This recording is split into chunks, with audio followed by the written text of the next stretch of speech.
I want to talk today about Jesus' confrontation with the temple, which is written up in all the Gospels. And I'm going to suggest that there are some surface reasons which are more commonly done, but the real reason, the real challenge to the temple is something I don't think we appreciate as we should. It is such an astonishing, visceral attack on entire religious practice. It's not really surprising that Jesus provokes such opposition, and I want to dig into that. When Jesus tipped over the money changers' tables and he had a whip of cords and all that kind of stuff, the normal explanations are either that there was just, he thought this space should be holy and it was being used for money changing, which is when people were brought offerings and they'd have to pay for them. Other people say, no, he was okay with that. It was that there was corruption amongst the money changers, that they were taking too much of a cut. And Jesus wasn't against, the fact that there were some people making money at the side of the temple. It was just there was too much corruption. I think there's probably something in both those points. And it's commonly discussed, even now we have churches, should you use your church for a Christmas fair or should you just use it for worship? Should you have a concert in there? Lately, there was that thing, should you have a silent disco in Canterbury Cathedral? What is appropriate to happen in churches? And we still have those kind of things.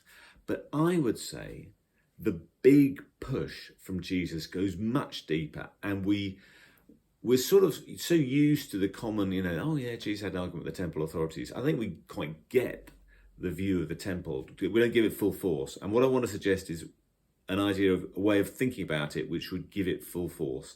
And to help us out, I'm actually using a theologian, Minucius Felix, who wrote one, or at least there's only one extant piece of work from about 200 AD, and a fascinating dialogue between a Christian and a pagan. And he gives the pagan has arguments for Coelius, they're called the pagan, has arguments for why he's a pagan. And then the Christian, who's called Octavius, has arguments for why he's a Christian. And he also has to make a defense of Christianity. And one of the defenses he has to make is that people are suspicious of Christians because where are their temples? Are they doing stuff in secret? Is it like quiet conspiracies? If they were an honest religion, they'd have a nice temple, which we go all look at. And he replies this: do you suppose we conceal our object of worship because we have no shrines or altars? What image can I make of God when rightly considered man himself is an image of God? What temple can I build for him when the whole universe fashioned by his handiwork cannot contain him? Shall I, a man, housed more spaciously, confine within a tiny shrine power and majesty so great? Is not the mind a better place of dedication, our inmost heart of consecration? Shall I offer to God victims and sacrifice which he's furnished for my use, and so reject his bounties? What he does there in this dialogue is, first, he's making a virtue of necessity.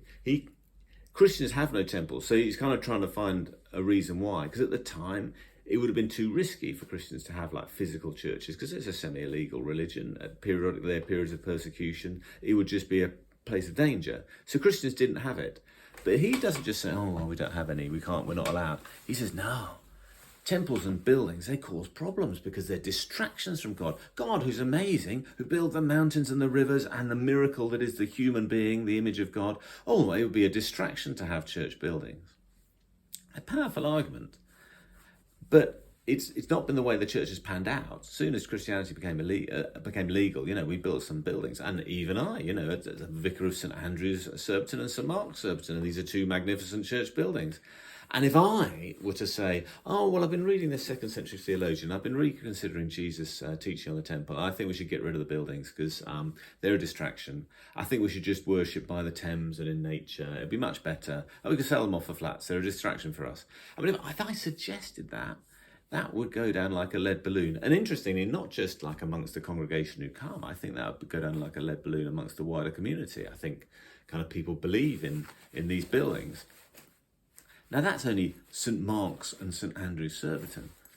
Jesus is talking about the temple of God at Jerusalem, the holiest place in the world, the place of the intersection of humanity and divinity. And he's saying, get rid of that. Yes, no, all those sacrifices, they're pointless. No, you just got to believe in me and follow my example. That's the way forward. Wow. The visceral reaction to that must have been astonishing. And it was. He provoked incredible amounts of opposition. But I sometimes wonder, I think we're so used to saying, yes, of course he had a few enemies. People don't realise how much they hated what Jesus was saying.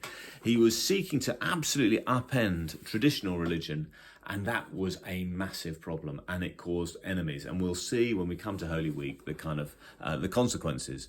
But don't underestimate it. This is a real challenge he's offering, and is very, very problematic.